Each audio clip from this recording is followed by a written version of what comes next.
सबको जय मसीह की प्रेज द लॉर्ड। पास्टर जी ने मेरा नाम और इंट्रोडक्शन तो दे दिया है। मैं धन्यवाद करता हूँ पास्टर जी। मैं कोई पास्टर नहीं हूँ, मैं एक स्टूडेंट हूँ और धन्यवाद करता हूँ एक अच्छे टीचर ने मुझे आज मौका दिया आपके बीच में बोलने का, और धन्यवाद करता हूँ। और इतने सारे यंग लोगों को देख के मुझे बहुत खुशी हो रही है। आप लोगों को एक अच्छा चरवाहा प्रभु ने दिया है। और मैं जैसे इन्होंने बताया कि देहरादून में मैं 8 साल मैंने देहरादून में हर चर्च में गया हूँ। मैंने बहुत सारे चर्च देखे हैं, मैं उनको क्रिटिसाइज़ नहीं कर रहा, लेकिन मैंने उन जगहों से कुछ ऐसा पाया नहीं है जो मैं ढूंढ रहा था। और जब मुझको कुछ मिला जो मैं ढूंढ रहा था, तब शायद प्रभु का प्लान था कि हमें यूके जाना पड़ गया। लेकिन फिर भी अभी तक मैं पास्टर जी के साथ टच में हूँ, इनसे सीखता हूँ। ये मुझे ऑनलाइन सिखाते हैं, अपना टाइम देते हैं, कीमती समय देते हैं। और आप सब ब्लेस्ड हो क्योंकि आपको एक अच्छा चरवाहा मिला हुआ है यहाँ पर। तो इस बात का धन्यवाद प्रभु को जाए और सारा आदर जलाल प्रभु को हम देते हैं। सो मैं आपके साथ आज परमेश्वर का वचन शेयर करूंगा और उसी के बीच में मेरी एक टेस्टमनी है जो मैं देना चाहता हूं आप सब यंग लोगों के बीच में। और क्योंकि ये बहुत ज़रूरी है कि मैं आपके साथ अपनी टेस्टमनी शेयर करूं, क्योंकि टेस्टमनी वो चीज़ है जिसको प्रभु बिल्ड करता है आपके जीवन में। कोई भी चीज़ आपको आसानी से मिल सकती है। आप कोई भी यहाँ पे तैयारी करके यहाँ पे खड़े होके प्रीच कर सकते हो।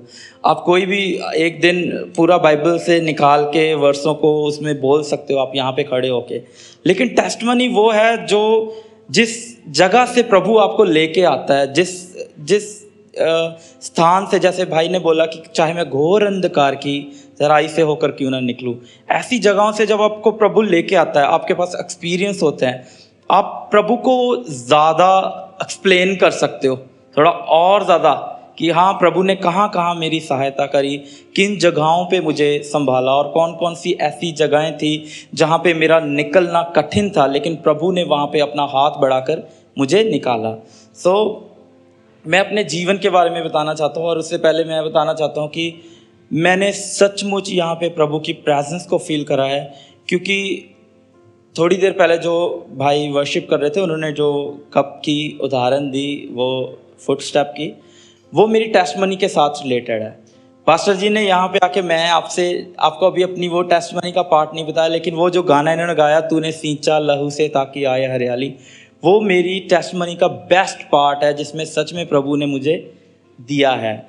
और जो गाना पहले गा रहे थे वर्शिप में भाई, वो भी मेरी टेस्टमनी के साथ रिलेटेड है, जो सेकंड लास्ट था। सो जिसमें प्रभु है मेरी ताकत। तो मैं आपको अपनी टेस्टमनी शेयर करता हूँ कि जब मैं पैदा हुआ, तो मेरी मम्मी मुझे ऐसा बताती है कि जब मैं पैदा हुआ था तो रेलवे क्वार्टर थे जलंधर के अंदर, वहाँ हम रहते थे।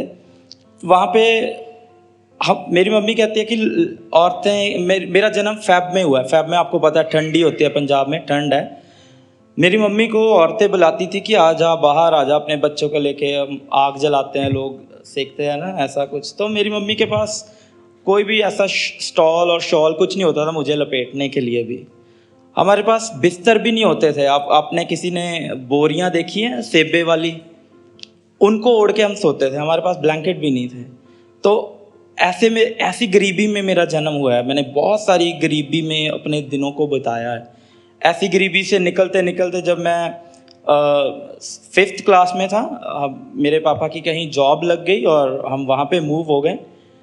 वहाँ पे जब मूव हुए तो हम एक ऐसे घर में रहते थे, वहाँ पे एक ही कमरा था हमारी फैमिली के लिए और एक ही थैले में हमारे कपड़े होते थे। और वहाँ पे मेरे पापा का रिलेशन किसी के साथ हुआ और वो हमें छोड़कर, 3 भाइयों को छोड़कर चले गए वो। अब मेरी मम्मी है, हम 3 बच्चे हैं। उस गांव के लोग, पुलिस हमें उठा के ले गई। फिर मेरी मम्मी ने बोला कि मुझे नहीं पता वो कहाँ गया उस लड़की को लेके। She was a minor, she was a 12th student. So police को मम्मी ने बोला कि आपको कहीं भी दिखता है तो उसको गोली मार दो आप। फिर पुलिस ऑफिसर ने हमें वहाँ से छोड़ा। लेकिन हम जिस गांव में वापस आए, वहाँ के लोग, जैसे आपने पिक्चरों में देखा है ना, कि लोग बर्तन उठा के फेंकने लग जाता है कि इनको यहाँ से निकालो, इस गांव से, ये यहाँ पे आए हुए हैं। सेम एग्जैक्टली वो हमारे साथ हुआ। लेकिन एक फैमिली वहाँ पे खड़ी हुई जिन्होंने बोला कि इनको अगर किसी ने इस गांव से निकालना है तो पहले हमारे साथ लड़ ले। या जैसा आप सोच सकते हो उस टाइम पे, ये मैं आपको बात बता रहा हूँ 1996-97 के करीब। तो उस टाइम पे जब मैं 6 साल का था, फिर उसके बाद हम उसी गांव में रहना शुरू हुए, उन्हीं के घर में जिन्होंने हमें बचाया था। और फिर वहीं पे मैं पला बड़ा, मैं काम करा। मैं इस बात से बिल्कुल शर्मा नहीं रहा हूँ जो मैं आपको बता रहा हूँ। मैं स्कूल जाने से पहले लोगों का गोबर उठाने जाता था। मेरी मम्मी किसी घर के बर्तन मांजती थी। सो ऐसे हमारा जीवन बड़ा है। Sorry I am emotional, but परमेश्वर कहता है कि मैं तुझे ना छोड़ूंगा ना त्यागूंगा। He is Lord. वो मेरा दुनियावी बाप मुझे छोड़ गया, लेकिन परमेश्वर था जो खड़ा था मेरे लिए। सो ऐसे मेरा जीवन निकला। 8th स्टैंडर्ड में मैंने पास करा। 9th में अभी मैंने स्टार्ट ही करा था, सरकारी स्कूल में पढ़ता था मैं। उसके बाद मैं बीमार हो गया, CMC हॉस्पिटल में था। सो CMC हॉस्पिटल आप सब लोग जानते ही हो, लुधियाना में CMC हॉस्पिटल है। मैं वहाँ पे था, मेरे बहुत ज़्यादा वॉमिटिंग हो गई थी, ब्लीडिंग हो रही थी नोज़ से, मेरे मुंह से। तो डॉक्टर ने बोला कि अगर आज ये रात सरवाइव करता है तो हम इसको सुबह को कुछ ट्रीटमेंट दे सकते हैं, अदरवाइज़ ये ख़त्म है ये बच्चा। तब मैं 16 साल का था, ये 2007 की बात होगी शायद। तो उन्होंने मुझे रखा और वेंटिलेटर पे था मैं। सो अगले दिन में सुबह, जिस रात की डॉक्टर बात कर रहे थे, अगले दिन सुबह जब मैं उठा, मेरी आंखें नहीं खुली। और वहाँ CMC में एक अच्छी बात यह है कि जब भी कोई ड्यूटी आता है नया, वो पहले स्टार्ट करते हैं प्रेयर से, गाने गाते हैं 2, फिर प्रेयर करते हैं, फिर अपनी ड्यूटी स्टार्ट करते हैं। CMC में आज भी ऐसा ही हो रहा है।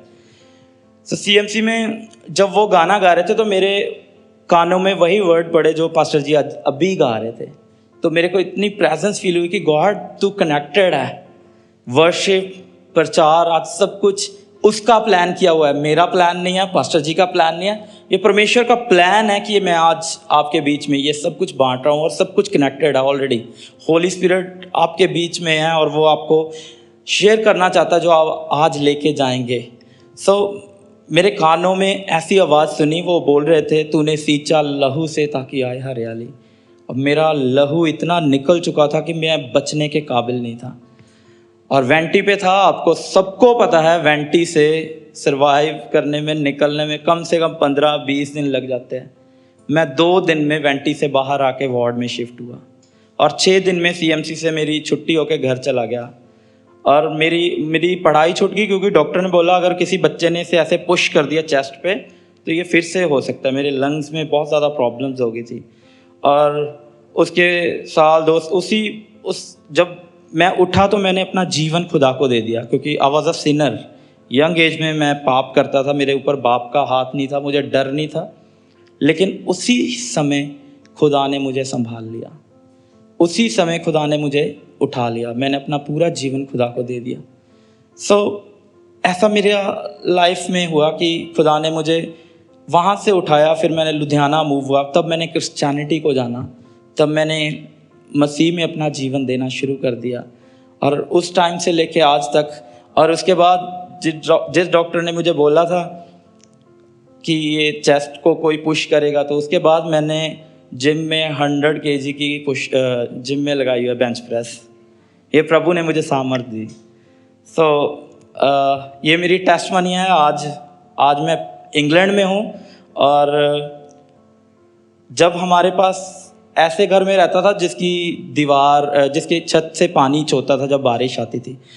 अब मैं यहाँ इंडिया आने से पहले फ़्लाइट से 1 दिन पहले मैंने अपना घर खरीदा है इंग्लैंड में। प्रभु ने मुझे दिया 3 साल में मैंने अपना घर खरीदा, प्रभु ने मुझे दिया। ये मेरी अचीवमेंट नहीं है, मैं राष्ट्रवीय पास्टर जी से बात कर रहा हूँ, ये मेरी अचीवमेंट नहीं है, प्रभु ने मुझे दिया है, उसका उपकार है, क्योंकि मैं उसके साथ अपना जीवन बिता रहा हूँ और उसके साथ मेरी लाइफ है। सो ये मेरी टेस्टमनी है जो मुझे प्रभु ने दी है मेरे जीवन में। ऐसा मेरा जीवन खड़ा करा है, मेरे को एक अच्छी पत्नी दी है, ब्लेसी डैनियल। सो मैं प्रभु का धन्यवाद करता हूँ। मैं इस लायक नहीं था, I am not deserving anything, but God ने मुझे दिया है। सो इसी के साथ मैं आपके साथ कुछ वचन बांटना चाहता हूँ जो परमेश्वर ने आज के लिए दिया है, क्योंकि मैं नहीं जानता यहाँ पे कितने सारे ऐसे लोग हैं जिन्होंने ये जीवन बिताया है जैसा कि मेरे साथ हुआ है। क्योंकि प्रभु आपको जब उठाता है, वो आपको एक यूनिवर्सिटी में ले चलता है जहाँ पे वो आपकी एजुकेशन को पूरा कर पाए और आप उन सारी कठिनाइयों से निकलें और एक ऐसी दृढ़ता वाली दीवार बन जाएं जो कभी ना ढहने वाली है। मेरे साथ अगर हिंदी की बाइबल से निकाल सकते हैं निर्गमन 3 और उसकी 17-18 हम पढ़ेंगे।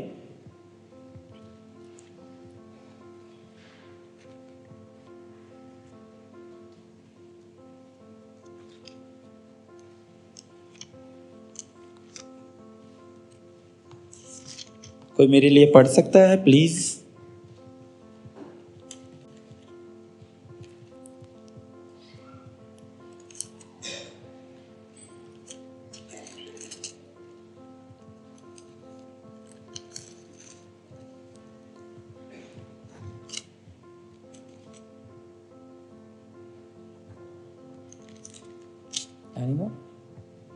मिला किसी को? सॉरी, उसकी 17 और 18।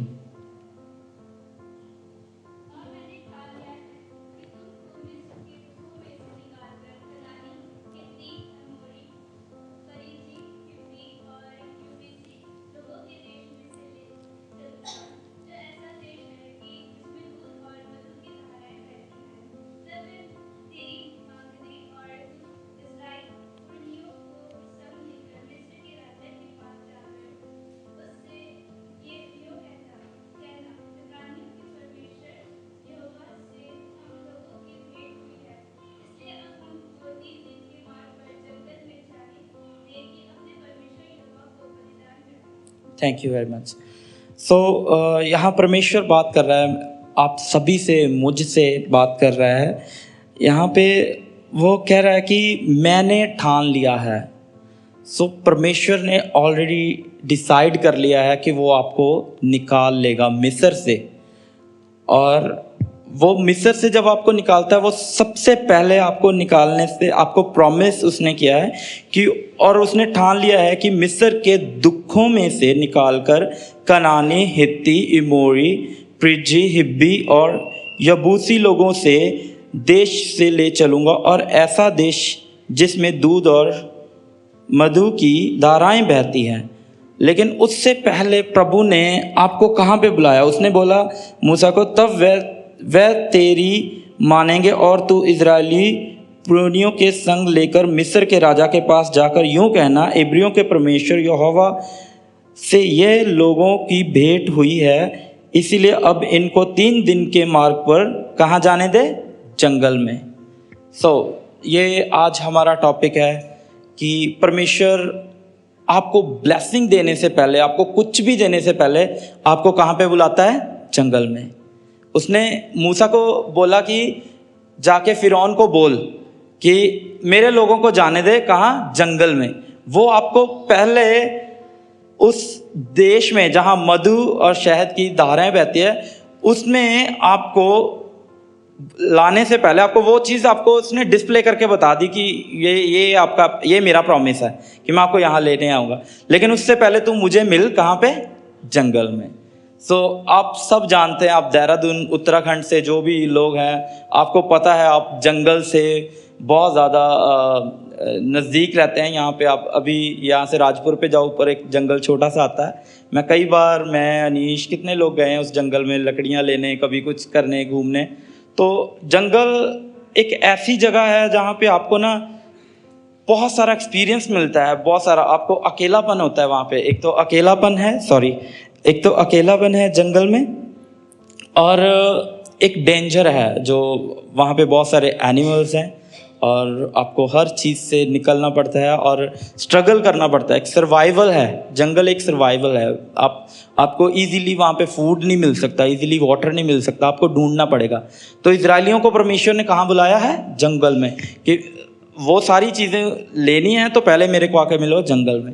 मेरा जीवन एक जंगल की तरह था और मैं जंगल के थ्रू से होकर निकला हूँ कि मुझे क्या, मैंने उस चीज़ों को सहा है, मैं निगलेक्ट हुआ हूँ, अपने बाप से मैं अलग हुआ हूँ, लेकिन परमेश्वर था जो मेरे साथ चल रहा था उस जंगल में भी। लेकिन वो एक्सपीरियंस परमेश्वर हम सबको देना चाहता है। आप किसी भी सिचुएशन में हैं आज, आप उस जंगल में सफ़र कर रहे हैं क्योंकि परमेश्वर ने आपको बुलाया है, जंगल में बुलाया है उसने, क्योंकि वो आपको सब कुछ देना चाहता है कनान में। तो आप अभी आपकी जर्नी जंगल में शुरू हुई है और जो लोग जंगल से निकलकर अपनी मंजिल पर पहुंचे हैं, वो आप देख सकते हो आज इज़राइल कहाँ स्टैंड कर रहा है। इतना सा देश है, पूरे दुश्मनों से घिरा हुआ है, किसी से दबता नहीं है वो, क्योंकि उन्होंने जंगल की वो जर्नी जो है ना निकाल दिया है। आज अगर हम भी जंगल में हैं, आज हम भी परेशानी में हैं, आप किसी भी डिप्रेशन में हो, कोई भी चीज़ में हो, प्रभु आपको सिखाना चाहता है। प्रभु की यूनिवर्सिटी में आए हुए हो, आप ऐसी यूनिवर्सिटी में हो जहाँ पे प्रभु आपको हर सिचुएशन सिखा रहा है, वो आपको सिखा रहा है। आप दुखों में नहीं हो। ऐसा नहीं है, मैं ऐसा नहीं कह रहा हूँ कि परमेश्वर ने आपको डाला है, उसने आपको उसमें बुलाया है, लेकिन उसमें सबसे बड़ी बात यह है कि वो हमारे साथ है। जंगल में वो हमारे साथ चल रहा है, जैसे वो इजराइलियों के साथ रहा। इसी के साथ अगर हम इसका उदाहरण देखेंगे, अगर हम न्यू टेस्टमेंट में भी आए तो यीशु मसीह ने जब बैप्टिज्म लिया, सबसे पहले वो कहाँ पे गया? हम सबको पता है, मैथ्यू 4 उसके 1 से 4 तक लिखा। अगर आप पढ़ना चाहें, नहीं तो घर पे भी पढ़ सकते हैं, तो क्योंकि आप 11 बजे बंद करते हैं, सॉरी ना, शॉर्ट टाइम है। तो आप जानते हैं कि यीशु मसीह सबसे पहले कहाँ गया है? जंगल में। 40 दिन वहाँ पे रहा है और उसने जंगल में वो सारी कठिनाइयाँ जो इजराइलियों ने, ऐसा नहीं है कि परमेश्वर ने आपको उस जगह पे डाला है, या आप आज अगर परेशानियों में, परमेश्वर ने नहीं डाला, परमेश्वर ने खुद सहा है उस 40 दिनों में। उन्होंने 40 साल सहे हैं, परमेश्वर ने 40 दिन। और परमेश्वर के लिए आपको पता है काउंटिंग मायने नहीं रखती। वो कहता है कि एक दिन उसके लिए 1000 दिन के बराबर है। अगर उसने वो 40 दिन बिताए हैं, वो परमेश्वर ने बिताए हैं 40 दिन जंगल में, भूखे प्यासे, उसने हर चीज़ को सहा है। उसने शैतान की जो टेम्पटेशन जो उसके ऊपर आई है, अब कि वो उसको कह रहा था कि तू इसको बोल पत्थर को रोटी बन जा, उसने सब कुछ वो यीशु मसीह के ऊपर भी रखा। वो यीशु मसीह ने वो जो 40 साल इजराइलियों ने बताए हैं और उसने 40 दिन बताए हैं, उसने एग्जाम्पल भी दिया है कि अगर तुम लोग निकले हो तो मैं भी निकला हूँ। उसने फिजिकली भी आके दिखाया है, फिजिकली भी उसने दिखाया कि मैं भी 40 साल वो सारी चीज़ें सही, उसने भूखा प्यासा रहा। लेकिन जिस टाइम वो निकला 40 दिनों के बाद, आप जानते हो कि यीशु मसीह ने 3 सालों में क्या किया है। आज आप पूरी दुनिया में देख सकते हैं कि यीशु मसीह को मानने वाले कितने लोग हैं। आज यीशु मसीह आज क्या कर रहा है मेरे और आपके जीवन में, वो आज भी सामर्थी है, आज उसकी सामर्थ आज भी हमारे साथ है। तो परमेश्वर आपको कभी भी अकेला नहीं छोड़ता, आप कभी भी अकेले नहीं हो, जंगल में कभी भी अकेले नहीं हो। और कई बार परमेश्वर हमें जांचता है। मैं आपके साथ पढ़ना चाहूँगा व्यवस्था विवरण उसका 8।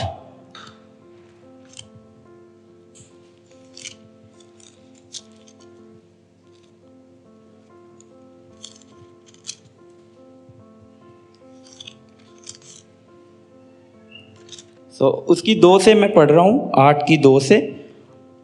और उसमें ऐसा लिखा है, और स्मरण रख कि तेरा परमेश्वर यहोवा उन 40 वर्षों में तुझे सारे जंगल के मार्ग में इसीलिए ले आया है कि वह तुझे नम्र बनाए और तेरी परीक्षा करके यह जान ले कि तेरे मन में क्या है और कि तू उसकी आज्ञाओं का पालन करेगा या नहीं। उसने तुझको नम्र बनाया और भूखा भी होने दिया। फिर वह मन्ना जिसने तू और ना तेरे पुरखा ही जानते थे वही तुझको खिलाया, इसीलिए कि वह तुझको सिखाए कि मनुष्य केवल रोटी से नहीं जीवित रहता, परंतु जो जो वचन यहोवा के मुंह से निकलते हैं उनसे वह जीवित रहता है। आमीन। यहाँ पे सेम बात है कि परमेश्वर आपको इसीलिए परेशानियों दुखों में कई बार लिए चलता है, जंगल में लिए चलता है, ताकि वो आपको नम्र बनाए। ये सबसे बड़ी चीज़ है आपके जीवन में जब आप हम्बल होते हो। कई बार आप दुखों परेशानियों में आप ऐसे लोगों से घिरे हुए जो आपको तंग करते हैं, आपको परेशान करते हैं, आप उनको माफ़ी देने में कई बार महसूस करते हैं कि नहीं, इसने मेरे साथ बहुत बुरा करा है, ये ऐसा हुआ है वैसा। लेकिन परमेश्वर ने आपको ऐसे लोगों में स्पेशल रखा ही इसलिए है कि वो आपको नम्र बनाए, वो आपको नम्र बनाना चाहता हो। ये सबसे बड़ी चीज़ है। जब तक आप नम्र नहीं बनेंगे तब तक आप कनान को देख नहीं पाएंगे, तब तक आप जंगल में घूमते रहेंगे, भटकते रहेंगे। आप ये चीज़ को आपको नोट कर लेना चाहिए कि परमेश्वर चाहता है कि वह मुझे नम्र बनाए। जब आप नम्र बनोगे परमेश्वर आपको लेके चलेगा। ये मैंने सीखा है। मैं खुद बहुत हठीला था, मैं कई लोगों को माफ़ नहीं करता था। कभी कभी मेरे को भी ऐसी प्रॉब्लम हुई। पास्टर जी जानते हैं, मैं पर्सनली इनके पास घंटों घंटों बैठा हूँ यहाँ पे अकेले। उस टाइम पे इन्होंने बताया कि हम 3-4 लोग ही थे, तो पास्टर जी के पास बहुत टाइम होता था मुझे देने के लिए। आजकल पास्टर जी बिजी हैं क्योंकि उनके पास बहुत सारी चीज़ें हैं करने के लिए, और उनको प्रभु ने कलीसिया दी है जिनके लिए वो प्रेयर्स करते हैं, उसकी सेवकाई में अपनी हर चीज़ को वो टाइम देते हैं। लेकिन उस समय में पास्टर जी जानते हैं मैं हठीला था, मेरे मन में भी ऐसी चीज़ें आती थी कि पास्टर जी ऐसा ऐसा हुआ है, ऐसा ऐसा हुआ है। लेकिन उन्होंने मुझे हमेशा यही समझाया कि फॉरगिवनेस बहुत अच्छी चीज़ है जो आप करते हो, आप अपने आप को फ्री फील करते हो। परमेश्वर जब आप नम्र हो जाओगे ना, आपको माफ़ी मांगना, आपको हर्ट होना बंद हो जाएगा। आप हर्ट ही नहीं हो सकते किसी भी बात से जब आप नम्र हो जाएंगे। और परमेश्वर चाहता ही यही है कि वो आपको नम्र बनाए। और मैं आपको बताना चाहता हूँ कि परमेश्वर आपको किसी भी दुख में अकेला छोड़ ही नहीं सकता, क्योंकि उसके प्रॉमिसेस इतने हैं बाइबल में। वो बस आपको चाहता है कि वो आपको अपने जैसा बना ले। जैसा लिखा है कि हम उसके स्वरूप में रचे गए हैं, तो वो चाहता है कि आप वैसे ही बने। मेरे साथ एक और वर्ष पढ़ेंगे प्लीज़, साम 71 उसका 20-21।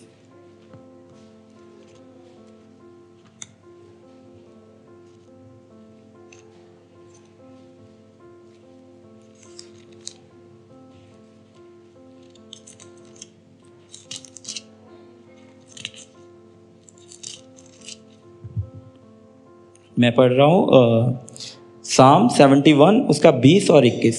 तूने हमको बहुत से कठिन और कष्ट दिखाए हैं, परंतु अब तू फिर से हमको जिलाएगा और पृथ्वी के गहरे गड्ढे में से उभार लेगा। तू मेरे सम्मान को बढ़ाएगा और फिर कर मुझे शांति देगा। आमीन। ये परमेश्वर का प्रॉमिस है जो मेरी लाइफ में पूरा हुआ है। मैं परमेश्वर का धन्यवाद करता हूँ। ये जब मैं बहुत ज़्यादा दुख में था ना, ऐसा नहीं है कि मेरी लाइफ ऐसे ही ऊपर जाती गई। कुछ जब कोविड आया, मैं देहरादून में जो मेरा बिजनेस था, मेरी ग्रेस टूरिज़्म के नाम पे एक कंपनी थी। मैं SBI के 246 ब्रांचें हैं देहरादून के अंदर, उन 200 में से आप मान सकते हो, मैं ये इसलिए नहीं कह रहा हूँ कि मैं घमंड कर रहा हूँ, प्रभु को महिमा मिले, लेकिन 200 ब्रांचों में SBI में मेरा नाम जानते थे सारे मैनेजर। मेरा काम था ट्रैवल एजेंसी का, और मैंने यहाँ पे 12 साल देहरादून में किया है, और हर SBI में मुझे जानते थे। आज भी जोनल ऑफिस में जाओगे, अगर कोई भी मेरा नाम लेगा तो मुझे पहचानते ही हैं सब। तो लेकिन फिर कोविड आया, मेरा सारा बिजनेस चला गया। मैंने अपनी गाड़ी बेच दी, पैसे ही नहीं थे, सब कुछ ख़त्म होता गया धीरे धीरे। लेकिन फिर मैं लुधियाना, मेरे भाई ने मुझे बोला वापस आ जा, बिज़नेस तो बंद हो गया। मैं यहाँ पे रेंट ही दिए जा रहा था, अपने वही चीज़ें कर रहा था। लेकिन फिर जब लुधियाना गया तो बहुत परेशानियाँ हुई। 1 साल तो ना मेरी जॉब थी ना मेरी वाइफ की, हम अपने परिवार के पैसों पर रह रहे थे। लेकिन ये वचन मेरी माँ ने, वो मेरी बाइबल इंग्लैंड के अंदर है, मेरी माँ ने इस वचन के ऊपर ऐसे करा हुआ था मार्क, और उस बाइबल में उस दिन मेरी वाइफ का रिज़ल्ट आना था, जिस दिन हमने इंग्लैंड जाना था। तो उससे पहले मेरी माँ ने इस वचन पे ऐसे लिख दिया था। जब रिज़ल्ट आया, हमारे फेवर में आया इंग्लैंड का, उसने एग्ज़ाम क्रैक किया, मेरी माँ ने मुझे दिखाया ये वचन। और उस दिन से प्रभु का शुक्र है कि प्रभु ने मुझे बहुतायत से ब्लेस किया है, और मैं बहुत सारी चीज़ों से निकला हूँ, और बहुत सारी चीज़ों पे प्रभु ने मुझे ऐसा बनाया है कि बहुत सारी चीज़ें प्रभु ने मेरे ऊपर अपने आशीषित हाथों से करी हैं। मैं प्रभु को धन्यवाद देता हूँ, क्योंकि प्रभु आपको ऐसा कर सकता है, उसके पास सामर्थ्य है, वो कुछ भी कर सकता है आपके जीवन में।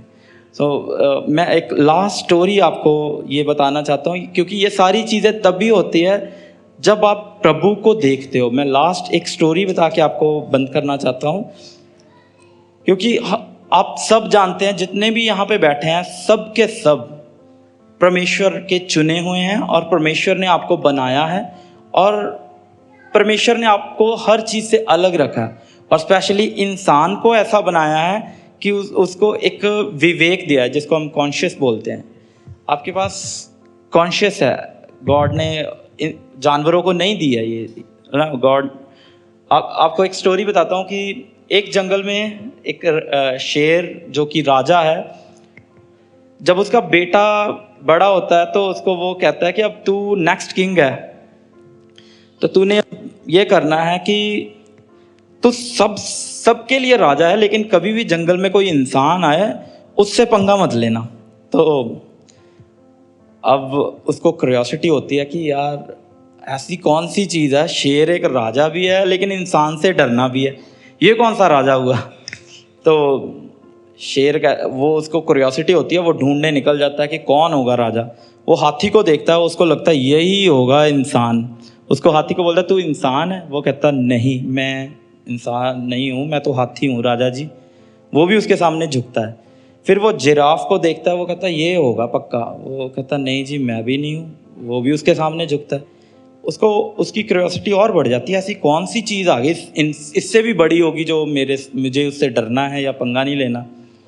तो एक दिन उसको इंसान टकर ही जाता है जंगल में आया हुआ। तो वो शेर उसको बोलता है इंसान को कि मेरे साथ लड़ाई कर, देखते हैं तू कैसी चीज़ है, मेरा बाप कहता तुझसे पंगा नहीं लेना। तो शेर कहता है कि इंसान कहता है कि मैं किसी काम जा रहा हूँ, मैं वापस आके तुझसे लड़ूंगा, मैं लेट हो रहा हूँ। वो कहता है ओके तू जाके वापस आ जा, मैं इधर ही खड़ा मिलूँगा तुझे इसी जगह पे। इंसानों से कहता है कि नहीं नहीं तू तो भाग जाएगा, मैंने तो किसी और रास्ते से निकल जाना है, मैं वापस इस सेम रास्ते से वापस नहीं आऊँगा। कहता मैं नहीं भागूंगा। वो कहता तू भाग जाएगा। शेर को इंसान कहता है ऐसा करता हूँ, मैं तुझे इस पेड़ से बांध जाता हूँ, जब मैं वापस आऊँगा तू यहीं मिलेगा मुझे। शेर कहता है ये अच्छा आइडिया है। वो शेर को उस पेड़ के साथ बांधता है और फिर लाठी उठाता है और इतना मारता है शेर को, उसको पता लग जाता है कि ये इंसान। तो मैं आपको कहना चाहता हूँ आपके पास परमेश्वर ने एक स्पेशल थिंग दी है, वो है कॉन्शियस। आपको पता होता है आप क्या सही कर रहे हो, क्या गलत कर रहे हो। आपको ऐसा कोई भी चीज़ नहीं है जो आपको पता ना हो कि जिस वजह से परमेश्वर नाराज़ होगा आपसे। कोई भी चीज़ नहीं है, क्योंकि परमेश्वर ने आपको बनाया स्पेशल है। आपको साफ पता चलता है आपको कि आप क्या सुन रहे हो, क्या देख रहे हो या क्या कर रहे हो, आपको पता होता है। आपकी कॉन्शियस को पता होता है। आपको फरिश्ते भी बताते हैं आप कुछ भी गलत कर रहे थे, लेकिन अगर आप कंटिन्यू वो करते रहते हो तो परमेश्वर से आप दूरियां बना लेते हो। अगर आपकी कॉन्शियस आपको बता रही है कि ये चीज़ गलत है, परमेश्वर ने बोला है कि जो संसार से मित्रता रखता है वह मुझसे वैर रखता है। सो आप संसार से मित्रता नहीं कर सकते। आपकी कॉन्शियस को पता है ये संसारिक चीज़ है। आपको पता है कोई भी चीज़ सेकुलर चीज़ है, चाहे म्यूज़िक है, चाहे मूवीज़ है, कुछ भी है, आपको पता होता है। कोई भी अगर आप किसी का दिल दुखा रहे हो, आप किसी को गाली निकाल रहे हो, आप ऊंचा बात कर रहे हो, आपको पता होता है, आपकी कॉन्शियस को पता होता है ये चीज़ मैं गलत कर रहा हूँ, लेकिन आप उसको करते जाते हो। अगर आप करते जाते हो तो आप परमेश्वर से दूरी बनाते हो, क्योंकि ये कागज़ का टुकड़ा है। अगर मैं इस बिजली की तार में इस कागज़ के टुकड़े को रख दूंगा ना, इलेक्ट्रिसिटी बंद हो जाएगी। इतना पतला थिन नहीं है। ऐसे ही परमेश्वर के राज्य में या परमेश्वर से हमारे रिलेशन में एक छोटा सा पाप भी आता है ना, या छोटी सी गलतियां भी आती हैं, छोटी छोटी चीज़ें, वो आपको परमेश्वर की कनेक्टिविटी को रोक देती हैं। सो अपनी कनेक्टिविटी को बनाए रखें। परमेश्वर आपको बहुतायत से ब्लेस करना चाहता है क्योंकि आप चुने हुए लोग हो। Praise the Lord. Thank you pastor ji. सबको जय मसीह की।